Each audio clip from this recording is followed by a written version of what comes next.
बोले प्रेम से सच्चे दरबार की जय हो। हर हर महादेव, हर हर महादेव।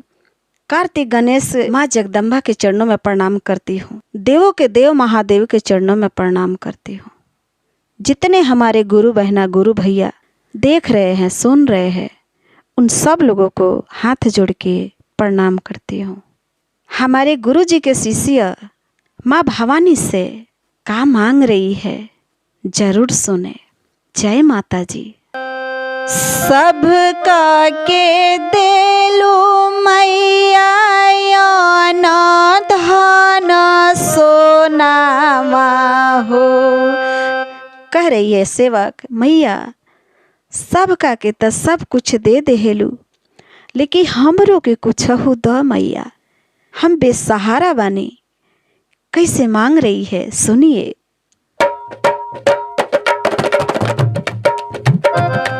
सबका के देलू मैया न धन सोनामा हो। सबका के देलू मैया न धन सोनामा हो। हमरा के काहे कैलू देर ये मैया, हमरा के काहे कैलू देर ये मैया।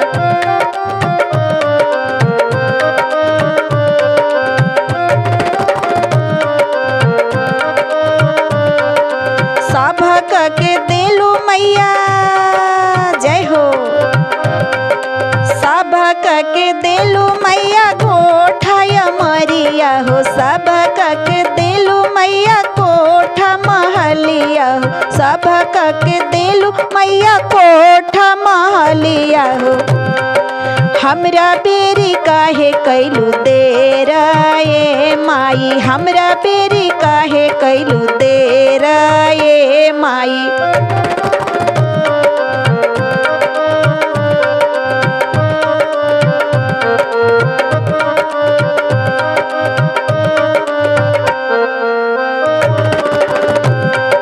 सबका के देलू मैया खेत खरिहानवा हो। सबका के देलू मैया खेत खरिहानवा हो। हमरा बेरी काहे कैलू देर ये माई, हमरा बेरी काहे कैलू देर ये माई। हमरा बेरी काहे कैलू देर ये माई।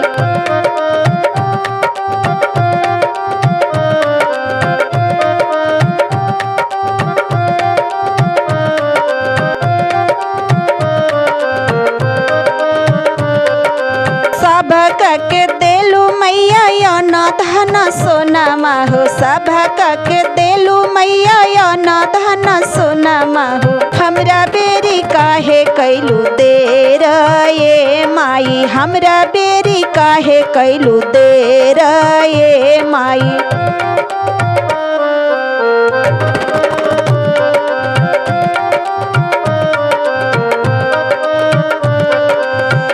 हे मैया, सब केहू के सब कुछ देले बारू, हमरा बेरी काहे देर कैले बारू मैया। मैया हमारे माई के सेवक का कहतरी, सुनी लोग। सबका के देलू मैया रोजी रोज गरवा हो। सबका के देलू मैया रोजी रोज गरवा हो। हमरा के काहे कैलू देर ये माई, हमरा के काहे कैलू देर ये माई।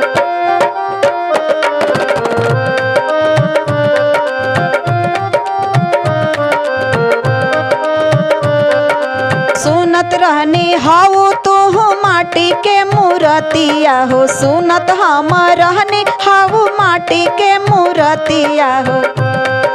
काहे कैलू पत्थर करे जये माई, काहे कैलू पत्थर करे जये माई।